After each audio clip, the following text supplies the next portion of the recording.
ஓம் கணநாஹம் துவா கணபதிகம் கவாமகே கவிங் கவினாம் உபவஸ்திரவஸ்தவம் ஜேஷ்டராஜம் பிரம்மணாம் பிரம்மணஸ்பர ஆனஷண்வண்டூதிபே சீரசாதனம். ஓம் ஸ்ரீ மகா கணபதி நமகா. நாலாம் பாவக பலன். நாலாம் பாவகம் அப்படிங்கிறத பற்றி தான் இன்றைக்கி நாம் சிந்திக்க போகிறோம். அது நாலாம் பாவகங்கிறது ஒரு மாத்ருஸ்தானம் அப்படிங்கிறத பற்றி சொல்லும். மாத்ருஸ்தானம் அப்படின்னா அம்மாவை குறிக்கும். அது மட்டுமல்ல, படிப்பில் உயர்கல்வியும் குறிக்கக்கூடியது தான் இந்த மாத்ருஸ்தானம். அப்போ ஒரு ஜாதகத்தில் ஒரு நாலாம் பாவம் வேலை செய்யணும் அப்படின்னா நாலாம் பாவத்திற்குரிய குணங்கள் அத்தனையும் நமக்கு தெரிஞ்சிருக்கணும். அது ஒரு சுகஸ்தானம். நாலாம் பாவம் என்பது ஒரு சுகஸ்தானம். அப்போ சுகஸ்தானம்னா என்ன அர்த்தம்? ஜாதகருக்கு உடலாலும் மனதாலும் கிடைக்கக்கூடிய சுகம். ஜாதகருக்கு உடலாலும் மனதாலும் கிடைக்கக்கூடிய ஒரு சுகம். பெண்களுக்கு என்றால் அது கற்புஸ்தானம். பெண்களுக்கு அது கற்புஸ்தானம். அப்போ நாலாம் இடத்துக்குரியவருடைய திசை நடந்தால் பெண்ணுக்கு திருமணம் செய்யலாமா வேண்டாமா அப்படிங்கிறத பற்றி ஒரு கேள்வி வரும். அப்போ நார்மலான வயதில் இருந்தால் இந்த பெண்ணை கொஞ்சம் ஜாக்கிரதையாக பார்த்து கொள்ள வேண்டும் என்று சொல்லக்கூடிய இடம் நாலாம் பாவம். புரிஞ்சிருக்கும்னு நினைக்கிறேன். நாலாம் பாவகத்தினுடைய தொடர்பு என்பது கற்புஸ்தானம். நாலாம் பாவத்தை தொடர்பு என்பது கற்புஸ்தானம். அப்போ ஒரு பெண்ணுக்கு நார்மலான வயசு ஒரு 19லேருந்து ஒரு 22 23 வயசுக்குள்ளார இருக்குது அப்படின்னா ஜாக்கிரதையாக பார்த்துக்கணும் அப்படின்னு அர்த்தம். அப்புறம் நாலாம் பாவம் அனைத்து விதமான சுகங்களை கொடுக்கக்கூடியது. நாலாம் பாவம் என்பது அனைத்து விதமான சுகங்கள். 4 5 கெட்டால் அனைத்து விதமான குறைபாடுகளும் வந்துடும். 4 5 கெட்டால் அனைத்து விதமான துன்பங்கள்லாம் வந்துடும்.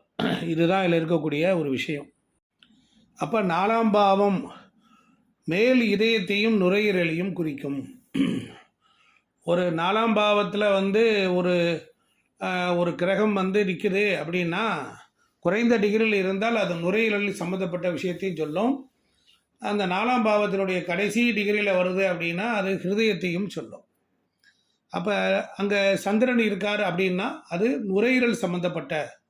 ஏன்னா சந்திரனா நீர், நுரையீரலில் காற்றை சுத்தப்படுத்தக்கூடியது. காற்றுக்கு சுத்தமான காற்றை அனுப்பவும் பிளட்டை சுத்தப்படுத்துறதுக்கும் நுரையீரல் பயன்பாடு. அப்போ சந்திரன் இருந்தால் நுரையீரல், சூரியன் இருந்தால் மேல் இருதயம், ஹார்ட் அப்படின்னு அர்த்தம். அப்போ அது மட்டும் இல்லை, இந்த நாலாம் பாவம் என்பது ஒரு சந்திரனுடைய ஆட்சி வீடாக இருக்குது. காலபுருஷத்துக்கு நாலாம் பாவம். அப்போ கருணை அங்கே இருக்கும். சந்திரன்னா ஒரு தாய்மை, ஒரு கருணை இருக்கும். அங்கே தான் பார்த்தீங்கன்னா குரு உச்சமடைகிறார். அதனால் அங்கே இரக்கத்தன்மை அங்கே அதிகமாக இருக்கும். அங்கே அன்பு அதிகமாக இருக்கும். அம்மா என்றால் அன்பு என்று நமக்கு பாட்டில் ஞாபகத்துக்கு வரும். அதனால் இந்த நாலாம் பாவத்தில் சுபக்கோள்கள் இருந்தால் வாழ்க்கை சுகமாக இருக்கும். கண்டிப்பாக வீடு இருக்கும், நல்ல சுகமான வாழ்க்கை முறை இருக்கும், நல்ல சாப்பாடு கிடைக்கும். நாலாம் இடம் 3 4 அதெல்லாம் ட்ரெஸ்ஸை கொடுக்கும். அப்படி இருக்க போகும்போது 2ஆம் இடத்துல தான் 4க்குரியவர் உச்சமடைகிறார். அதில் தான் காலபுருஷத்துக்கு 9க்குடையவர் அவர் 4ஆம் இடத்துல குரு உச்சமடைகிறார். அப்புறம் காலபுருஷத்துக்கு 12க்குடையவர் 4ல் உச்சமடைகிறார். அப்போ 12 என்பது விரயஸ்தானம், 4 என்பது சுகஸ்தானம். சுகத்தின் பொருட்டு விரயங்கள் உண்டு. இப்படியெல்லாம் நமக்கு போகுது. அப்போ ராகு கேது சனி இவங்க இருந்தால் எப்படி அப்படின்னு ஒரு கேள்வி வரும். நல்லவங்க உட்காந்து இருந்தாங்கன்னா நல்ல விஷயங்கள்லாம் நடக்குதுன்னு சொல்லியாச்சுன்னா, ராகு கேது சனி இவர்கள் இருந்தால், சனி ஒரு அருமையான கிரகம் தான். அதனால தான் அங்கே பூச நட்சத்திரம் அங்கே உள்ளே இருக்குது. 4வது பாவத்தில் பூச நட்சத்திரம் அங்கே இருக்குது. அப்போ சனி அருமையான கிரகம், இரக்கம் காட்டுவதில். சனி எளிமையாக இருப்பார், எளிமையில் இருப்பார், ரொம்ப தயக்கமாக இருப்பார், ரொம்ப தளர்வாக இருப்பார், ரொம்ப ஓய்வாக இருப்பார். அவர் எதை பற்றியும் கவலைப்பட மாட்டார். அப்போ அசுப ஆதிபத்திய தொடர்புகளோடு இருந்தால் இந்த இறக்கம் ஒரிஜினலாக இருக்காது. எப்படி? அசுபர்களுடைய ஆதிக்கம் தொடர்பு இருந்தால் 4ஆம் பாவம் எப்படி இருக்கும்? கருணை, இரக்கம் அது ஒரிஜினலாக இருக்கா? அப்போ நடிப்பாக மாறிவிடும் அப்படின்னு நாம் எடுத்துக்கணும். சரி, இதே இது இப்போது லக்னாதிபதியாக 5ஆம் அதிபதியாக 9ஆம் அதிபதியாக இருந்தால் இவரை போல் கருணை காட்ட உலகில் யாரும் கிடையாது. இதே சனி, நல்லா கவனிச்சுக்கணும், இதே சனி அடுத்த பாடம்தான். இதே சனி லக்ன அதிபதியாகவோ 5ஆம் அதிபதியாகவோ 9ஆம் அதிபதியாகவோ இருந்தால் இவரை போல் கருணை காட்ட உலகில் யாரும் கிடையாது அப்படிங்கிற விஷயத்தை நாம் ஆழமாக மனதில் பதியணும். இப்போ 4ஆம் பாவத்தை பற்றி தான் நம்ம பேசிட்டு வரும்போது கிரகங்களை பற்றி பார்க்குறோம், காலபுருஷத்துக்கு கடகத்தை பற்றி பார்க்குறோம், இப்படியே சொல்லிக்கிட்டே வர்றோம். சரி, அப்போ 4ஆம் பாவம் அப்படின்னாலே சொத்துக்களை குறிக்கக்கூடியது. இப்போ ஒருத்தர் சொத்தை பற்றி கேள்வி கேட்குறாரு அப்படின்னா 4ஆம் பாவத்தை தான் பார்க்கணும். 4ஆம் பாவத்தையும் பார்க்கணும், 4ஆம் பாவ அதிபதியையும் பார்க்கணும். 4ஆம் பாவத்தையும் பார்க்கணும், 4ஆம் பாவ அதிபதியும் பார்க்கணும். 4ஆம் பாவத்துக்கு 4ஆம் பாவம் நல்லா இருக்கான்னு பார்க்கணும். 4ஆம் பாவாதிபதிக்கு 4ஆம் இடம், அவர் 4ஆம் பாவாதிபதி நின்ற இடத்துக்கு 4ஆம் இடம் நல்லா இருக்கான்னு பார்க்கணும். ஸோ இவ்வளவு விஷயங்கள் இருக்குது. அப்போ இறைவன் கருணையோடு ஒரு சொத்தை கொடுக்குறார் அப்படின்னா அது நீண்ட காலம் நிலைத்து நிற்க வேண்டுமானால் அந்த வீடு கொடுத்தவனும் அதனுடைய அதிபதியும் அவனுக்கு 4ஆம் இடம் சுகஸ்தானம். 4ஆம் வீட்டின் அதிபதி அவர் தான் சுக அதிபதி. அவர் சுகமாக இருக்காரா இல்லை அவர் சிக்கலில் இருக்காரா என்பது தான் 4ஆம் அதிபதிக்கு நின்ற வீட்டிற்கு 4ஆம் இடம். நல்லா கவனிச்சிங்களா? கவனிச்சுட்டு வரீங்களா? இல்லை ஏதோ தர்மத்துக்கு சாமி கத்துறாருன்னு அப்படியே உட்காந்துருக்கீங்களா? அப்போ வாகனங்களை பற்றி குறிக்கக்கூடியது. அப்போ வாகனங்கள் அப்படின்னு வரும் பொழுது 4ஆம் இடம் தான் பார்க்கணும். அதே போல்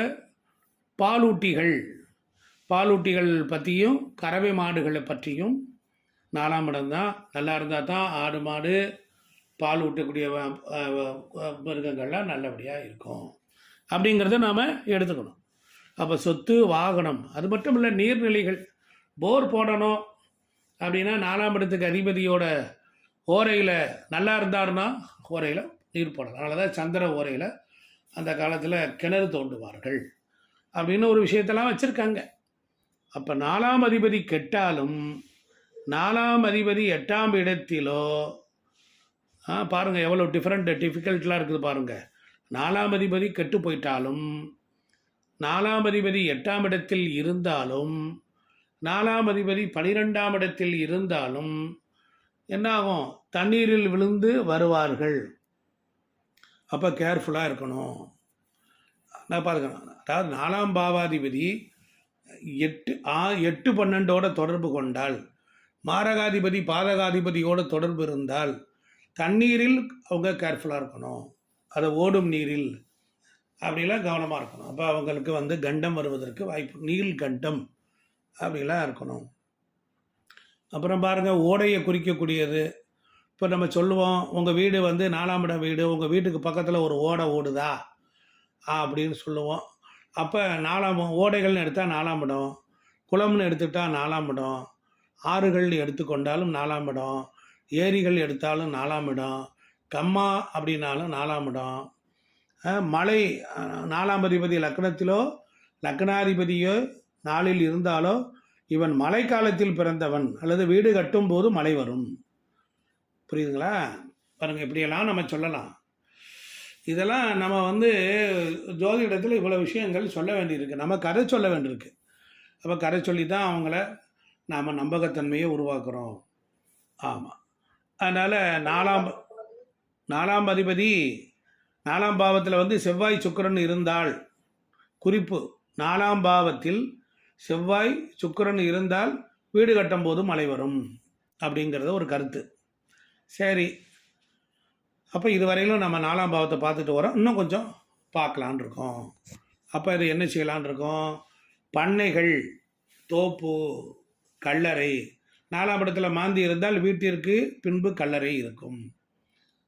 ஆமாம், 4ஆம் பாவத்துக்கு பின்னால் கல்லறை இருக்கும், இல்லைன்னா பாம்பு புற்றாது இருக்கும், மாந்தி.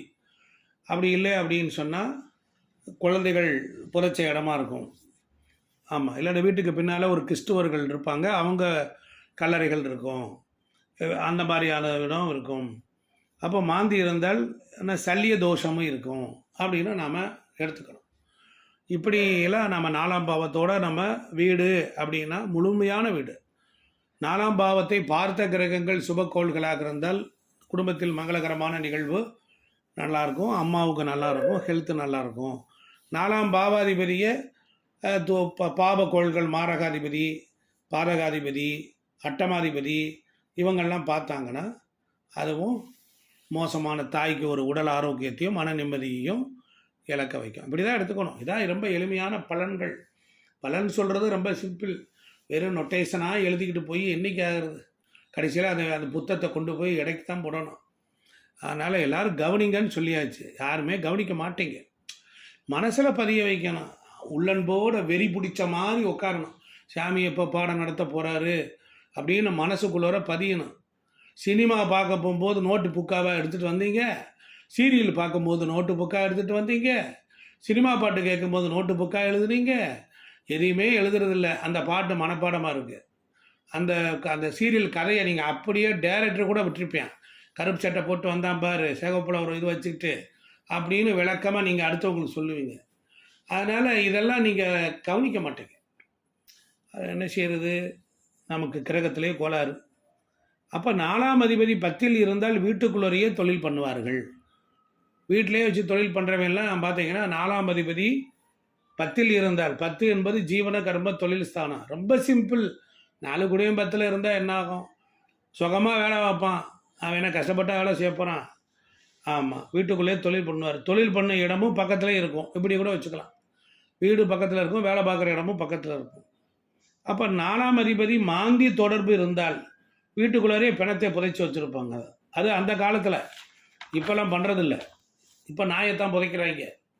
ஆமாம், இதுவரையிலும் நாம் 4ஆம் பாவத்தை பற்றி பார்த்தோம். இப்போ அடுத்து இது 4ஆம் பாவத்தினுடைய இன்னும் சிறப்புகளை பற்றி பார்ப்போம். நன்றி, வணக்கம்.